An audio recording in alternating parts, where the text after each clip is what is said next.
What is good, defenders, and welcome to One More Sleep. You know what that means. It's the night before a match, and this should be a good one. So it's time for your favorite Defenders of the Bank pre-match segment, One More Sleep, where we look at the club that we are playing in just 24 hours and do our complete breakdown, including players to watch, our keys to the match, and of course, our score predictions. I say our because it is usually myself and my co-host, one Christian Philly Philemon, but he is currently in the home of Eintracht Frankfurt, Germany, enjoying, reliving some of his high school days. So we're going to let Philly do that. I'm going to take over One More Sleep, and this should be a good one. Let's all get the elephants out of the room. First, we have no idea about Griezmann, and I have no idea about Lewis O'Brien, but the big news today, Josh asked it at the press conference, Olivier Giroud will absolutely be available for selection. Ruben, I sound better, but I still have this weird cough. It's like the weirdest thing. It's lasted for forever, but thank you. Good evening, everybody in the chat. Good evening, everybody over on Instagram as well. I'm going to do my best to hit up both, but come. Join us on YouTube. If you're not watching us right now on YouTube and you're watching us on something else, head on over to YouTube. We could get a couple more subscribers. It'd be really nice. But the big news is, of course, Olivier Giroud available in the 18 and likely getting some minutes. This is going to be a fun one. Now, what will the pitch look like? We have no idea, right? Foo Fighters just played two very, very, very sold out shows. I got to go to the second one. Thank you so much to Heather for allowing me to accompany her and a bunch of her friends to the show. It was incredible. Foo Fighters were great because they're the Foo Fighters. Why not? But that pitch underneath all those boards that they put down, who knows what 48 hours that grounds crew is going to be able to do with that pitch. It is going to be interesting. We saw the pitch against Austin. And look, Steve Trundolo saying all the right things. Josh Wolf, the Austin headman, saying all of the honest things about the pitch, that it was rough. But when asked the question, it was a very pointed question by Josh. When Josh asked, would the quality of the pitch affect someone debuting like Olivier Giroud, he said, absolutely not, or no, it would not. And Olivier Giroud will be available for selection tomorrow, which is very, very exciting news. And we are all looking forward to the debut of Olivier Giroud. And now, of course, what we know is that we are looking at San Jose coming right down the pipe. And it is going to be an interesting matchup because here's the deal with San Jose. And you guys all know this. By the way, halftime of the Pumas Seattle match, Seattle is up 1-0. If you're looking at who we could play next, we're kind of rooting for Pumas in that one so that we can have a home match. If it's at Seattle, it goes up there. Schmurdy O'Brien still working on visa paperwork from what I understand, but that could change overnight. I don't know. Two very different San Jose clubs. In MLS play, they are terrible. They are terrible. Not bad, terrible. They are the worst team in the league by leaps and bounds.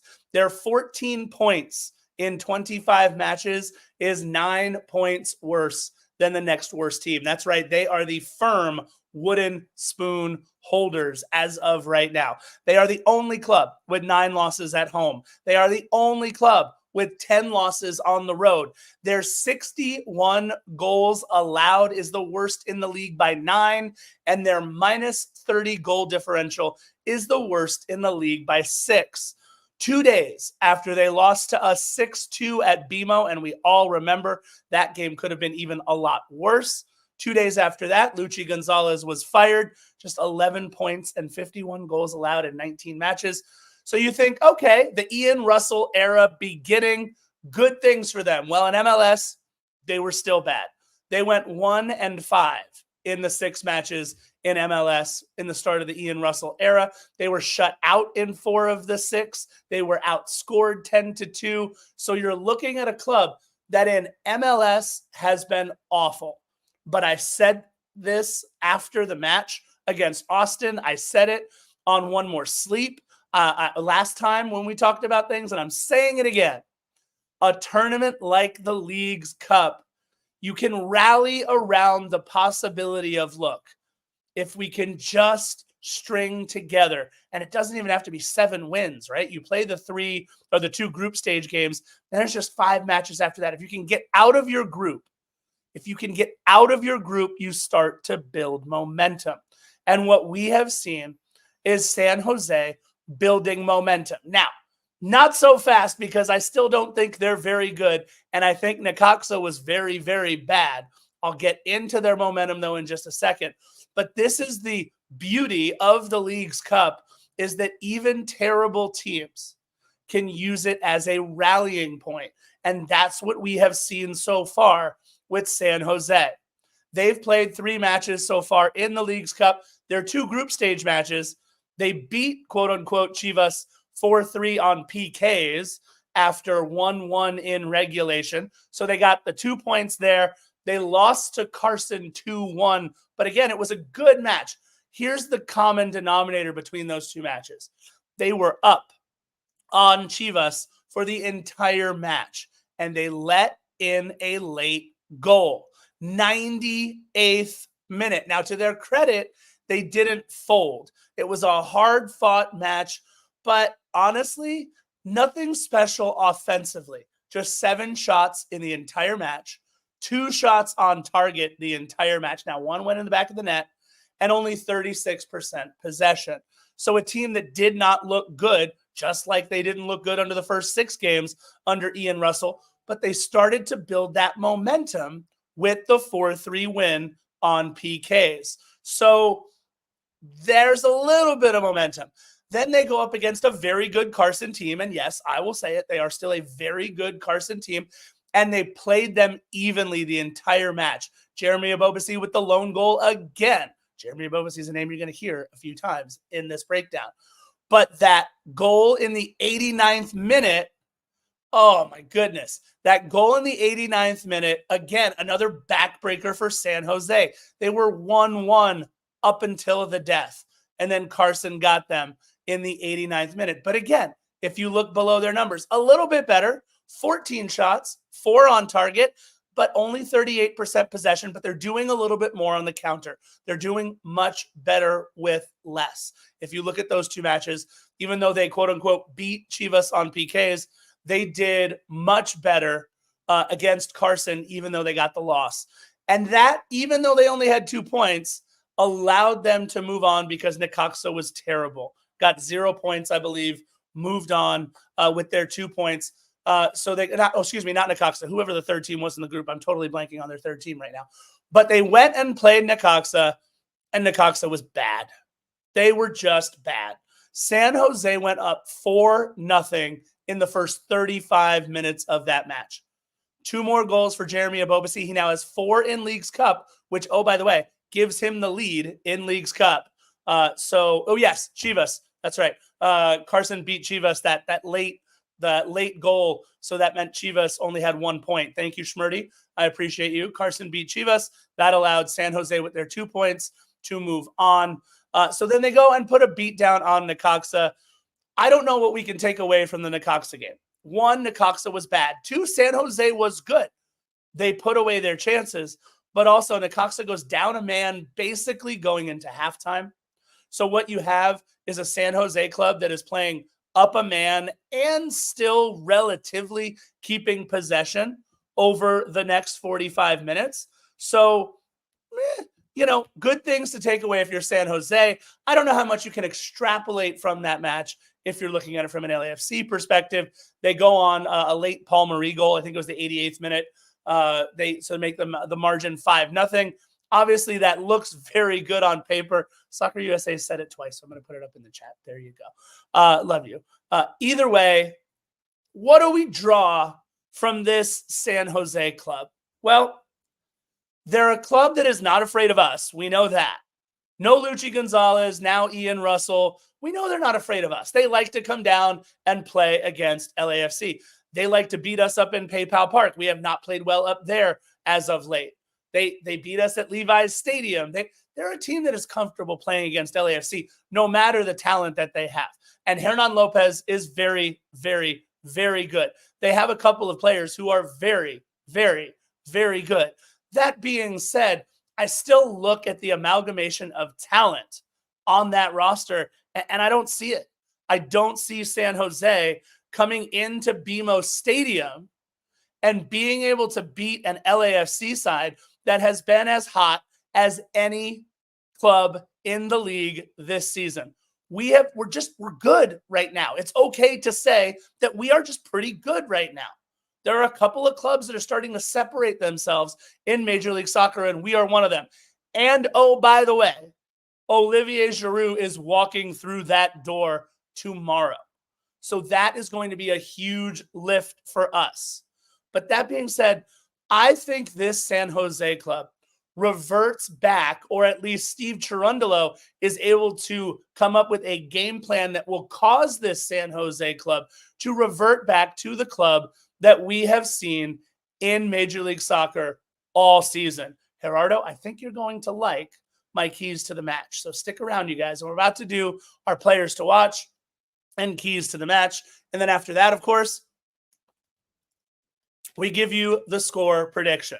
But first, Andy's asking it in the chat. I'm surprised no one else has asked it yet. How many minutes do I think Olivier Giroud plays? Well, he's been working up to getting match fit. I don't think we see Olivier Giroud until at least the hour mark, if not later. I think we might get 15, 20 minutes out of Olivier Giroud. And it all depends on the score, right? If we're up a certain amount, I think we might see Olivier even later in the match. It might be a token debut. Like, hey, go get your flowers. Say hi to everybody. But we don't need you to do much in this. But everybody is coming out. Look, if LAFC doesn't play Olivier Giroud tomorrow, that's an awful bait and switch. And I don't think they will do that. I think Olivier Giroud will debut tomorrow in the Leagues Cup. It's not probably what MLS wants. I don't know that they want him debuting in Leagues Cup versus MLS because they're trying to draw as many eyes to MLS as possible, not necessarily also to Liga MX. But I think that's what they're going to do. I think they're going to play him no matter what. They are not going to pull the bait and switch. Guys, there were 10,000. I know it said 12,000 on the board. I know it said 12,000 on the board for that Austin match. There weren't 12,000 people there. Even the 3252 had pockets of space, but they were still loud the entire match. They were great. The 3252 was wonderful. That being said, the rest of the stadium, it sucked. It was bleak. My section, I could count the people that were in Founders Club in our section and see there's usually a packed house there. 20, 25 people, maybe. So I didn't love the way that we came out against Austin, but you know what? People just aren't interested in Leagues Cup. People aren't interested in Austin. People aren't interested in coming out on a Wednesday. I don't know how many people are interested in coming out on a Tuesday. I don't know how many people are interested in coming out to see San Jose. But I know Olivier Giroud debuting with that number 9 on his back, that should bring people out. I think the walk-up tomorrow is going to be great. I think we're going to have more than a bunch of other people think that we are going to have at this match tomorrow, especially because, again, in the press conference, Steve Cherundolo simply said Olivier Giroud will be available for selection tomorrow. And I don't think he says that unless he has the intention of playing him. And I think he is going to get minutes no matter what. If we're down, I don't know that we come in, by the way, and ask Olivier Giroud, go be a hero in your first match. That's not what we've seen Steve do in the past. He will ride things out. He'll make his subs late, 60th, 65th, 70th minute. I know a lot of you get upset with how long he sometimes waits to make his subs, but look, he waited a long time in the Austin match. In Austin, Kai Kamara scored. He waited till the 45th minute to make the David Martinez and Kike Oliveira switch. And we saw how differently Kike affected that match than David Martinez. Soccer USA, I can tell you, you're saying in the chat, better have those Giroud jerseys ready. They absolutely have a bunch of number 9 Giroud kits available for tomorrow. I saw them when I was there at Foo Fighters. You could see in the window. There were plenty. So that being said, let's get into it. Let's get into our players to watch. And this is going to be exactly who you think. Exactly who you think it's going to be. Jeremy Ebobisse is the leading scorer in Leagues Cup with 4 goals in the 3 matches. He had 1 against Chivas. He had 1 against Carson. He had 2 against Necaxa. That means he has scored in all 3 matches. It's also simply because I think he is by far the best goal scorer on that side. San Jose relies on Jeremy Ebobisse, and Jeremy Ebobisse is very good at doing what he does. So I think he's your player to watch. Duh. But I really like the way Hernan Lopez is playing. I really do. I think that Hernan Lopez can be a game changer.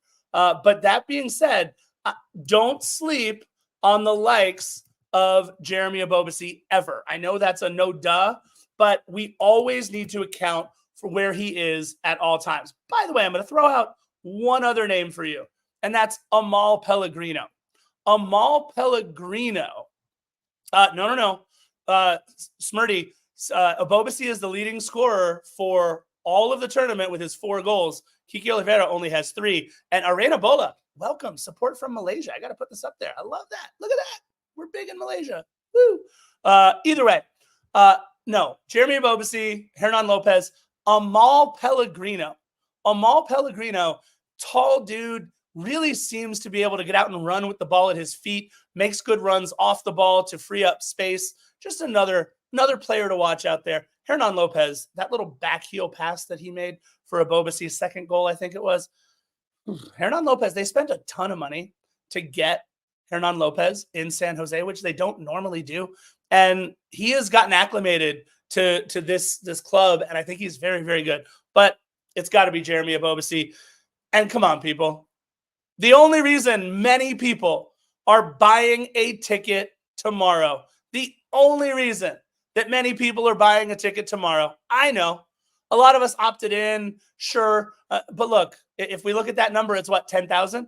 If that place is anywhere near full tomorrow, it's going to be because of number 9, Olivier Giroud. Dude only has 90 goals in the Premier League, 39 goals in Serie A, 33 goals in Liga 1, 24 goals in the Champions League. How about 57 goals for France? The guy scores goals. He steps off of planes, trains, buses, and automobiles, and he brings his shooting boots, but he also brings his aerial supremacy. And we have seen what the likes of Kai Kamara has been able to do for teams having to account for a guy who can get up. And Olivier Giroud can get up. He scores goals in every way, shape, or form. Smirty, you're absolutely right. We're talking about bicycle kicks, scorpion kicks, back heels, headers, karate kicks, you name it. I am not sure that there is a player in MLS right now, other than, I don't know, maybe that Messi guy, who has the ability to score goals in as many different ways as Olivier Giroud. And I'm not sure MLS has ever had one. If they had, his name was Zlatan Ibrahimovic. And that's right. I'm absolutely putting Olivier Giroud in the category of Zlatan Ibrahimovic in terms of what he's going to be able to do in Major League Soccer. Omar, I'm putting that up on the chat. Thank you so much. I absolutely believe these next 2 years are going to be filled with Olivier Giroud goals. And I'll give you my score prediction in just a minute. So I'll tell you what I think about that. Let's talk about my keys to the match. First and foremost is we have to take their heart early. We have had the penchant of scoring goals early in Leagues Cup. This has been a very, very good thing. And the fact that we have been scoring goals in Leagues Cup early tends to be able to allow us to play our style for 90 minutes. And if we are able to play our style for more minutes than the other club is able to play their style, I don't care who we're playing in Major League Soccer, we should be able to win. And by scoring early, by scoring first, we are going to be able to play our style, because then you have to open up the game. And if you're going to open up the game with Kiki Oliveira, with Matty Bogusz, with Denis Bouanga, I'm assuming it's going to be Kai Kamara starting in the middle, with players like Edward Atuesta, with the way that our wings have been playing. And kudos to Omar Campos, by the way. Omar Campos has been very, very good. LAFC, we did not talk about the Foo Fighters yet. Omar Campos has been very, very good lately. And obviously, Sergi Palencia on the other side has been great. Not sure about Timothy Tillman, by the way. Josh didn't ask about Tillman. I wonder about that. But this is an absolute nightmare. Absolute JLA. That's what I just said. I love it. This is an absolute nightmare of an offensive front that LAFC has. And, oh, by the way, in case you weren't watching, we've had the best defense in the league for the last 20, 25 games, including Leagues Cup and Open Cup and everything else. Ugo has been incredible. Ugo has been great. But so have the likes of Murillo, Aaron Long, Maxime Chanot. Our back line has been so good. I know what worries me is that we're like one injury away from really needing to alter our shape a little bit. But as long as we have these 5 healthy defenders in the back, Ryan Hollingshead can come in on either side. We've seen Eddie Segura be able to do wonderful things. It's really striking how good our team defense is. Look at that segue into my second key to the match. Team defense. You know what really does it for me as a defender of the bank when I see defenders do things is great. But when I see players who aren't defenders go back and defend the way that they have been, not just an Ilie Sanchez who drops, but I'm talking about the way that Kike Oliveira drops back and defends. I'm talking about the way that sometimes Denny Bowanga will drop back and defend. The way that Kai Kamara will win balls in the air. The way that our midfielders will drop back, especially a guy like Matty Bogusz, and defend. I can't wait to see how this team defends tomorrow against a very good San Jose club in the Leagues Cup. Again, very good in Leagues Cup. And I still think those Necaxa numbers are overrated. So we score early. That means we can take their heart and play our match for 90 minutes. And as long as we team defend, we are going to be perfectly fine on our way to a 3-1 victory. I didn't change the slide from last match. We won 2-0 last match, which was still a 2-goal margin. We just didn't score as many or give up one. I still think with Jeremy Abobasi, with Hernan Lopez, with Amal Pellegrino, I think they're good enough to get one in the match.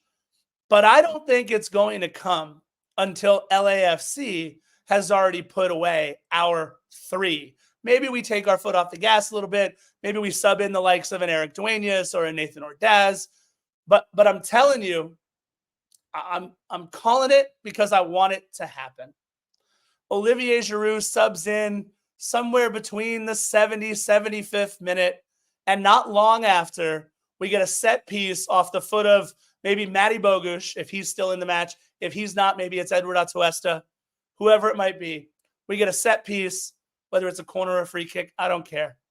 And Olivier Giroud announces his presence with authority with our 3rd goal to put us up 3-0 going into the 75th, 80th minute or so. Maybe we give up a late one, but it's because we're all celebrating Olivier Giroud's 1st goal. It is going to be incredible. The scene at BMO tomorrow, you want to be able to say that you were there. We all remember what it was like when we brought in Gareth Bale. We all remember what it was like when we brought in Giorgio Chiellini. I'm just saying, you guys, this is one of those seminal, pivotal moments in our club's history that we get to say we brought in the likes of an Olivier Giroud and you were there for their first match. I think that, to me, missing it for whatever reason, you don't want to do that. You don't want to have the FOMO of, oh man, I could have been there when Olivier Giroud scored his first goal. I could have been there when that amazing header or that incredible scorpion kick or that easy tap in off of the back post, whatever it might be. You don't want to say that you could have been there. Now look, what this also does, we all know, is it provides San Jose with a little bit more motivation, right? Because they see Olivier Giroud come onto the pitch. They're not scared. If I'm San Jose, if I'm anybody who sees Giroud come onto the pitch, I'm more motivated than ever to do well because you know what? Now millions more eyes are watching. There's a reason why some of these young guys at Inter Miami are getting bought and are going overseas because there's more tape on them now because people care because Messi's on the pitch. That's not to take away from anything from Denis Bouanga or Kiki Oliveira or Matty Bogusz or anything else. But it's just different. When you get the eyes of the world watching a two-time World Cup finalist, a World Cup champion, and a goal scorer, the likes of which this league has not seen in caliber very often, if ever. Obviously, we got Leo Messi. Obviously, we have Zlatan. And there have been several others in the league's past. But I'm just saying, it's something special. You don't want to miss it. Make sure you are there. If you need to buy a ticket, there's plenty available. It's going to be unbelievable. Everybody in the chat, everybody on Instagram, everybody on YouTube, you guys have been unbelievable. Love you guys in the chat. I appreciate all the support. You guys know I've been a little under the weather. I'm still dealing with a little bit, but feeling much, much, much better. And I appreciate all the love that we get both on our social media pages and in person when we're at BMO, whatever it might be. You know, we do this for all of you guys. We love every single one of you. Don't forget, like, subscribe, whatever all the cool kids are doing, hit the notifications button. Head on over to defendersofthebank.com. I'm wearing our Saved by the Bell inspired logo shirt. That one's kind of fun. Love you guys so much. Can't wait to see, hopefully, many, many, many, many, many of you at BMO Stadium tomorrow. I've got 3-1, and I've got him scoring on his debut. I'll see you guys at BMO Stadium tomorrow. Let's see, where are we at now? 1-0 just after halftime. Seattle is still up against Pumas. All right, you guys. We will see all of you tomorrow. Thank you for all the support. Love y'all. Bye-bye.